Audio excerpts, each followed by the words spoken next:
combat aérien fait rage à la frontière redlandaise. Les forces aériennes françaises, déployées en Groenland depuis 3 semaines, ont lancé l'offensive après une attaque de Redland.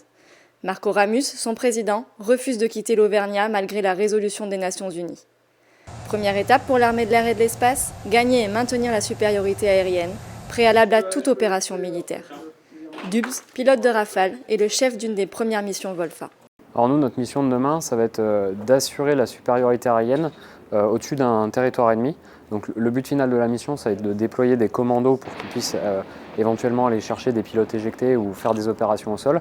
Donc nous, on va rentrer chez l'ennemi demain et on va essayer d'obtenir, d'avoir le ciel pour nous. Au total, ce sont 6 Rafales qui devront percer les lignes ennemies pour évaluer la défense aérienne redlandaise et neutraliser ses aéronefs.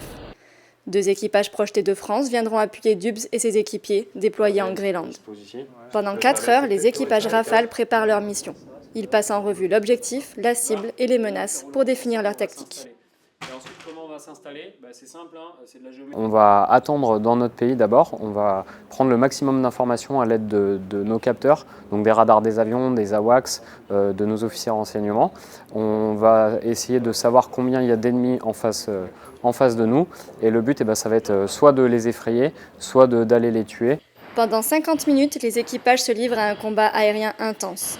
Leur tactique ? Travailler en 2+4. Derrière une première patrouille de 2, 4 Rafales se positionnent en base arrière pour aider leur leader, à gauche ou à droite, en cas de débordement.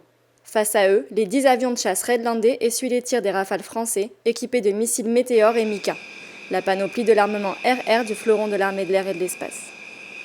Posé sur la base aérienne avancée de Mont-de-Marsan, Dubs a le sentiment du devoir accompli. La mission un peu plus dure que prévu, j'ai eu des pannes dans mon système, donc encore une charge de travail en plus dans le cockpit. Donc on a fait du mieux qu'on pouvait. On a fait le travail et puis on verra les leçons à en tirer après le débriefing. Les équipages Rafale s'apprêtent à renouveler l'opération ces prochains jours. Au sol, les commandos parachutistes de l'air pourront être infiltrés et mener des actions coercitives pour libérer l'Auvergnat.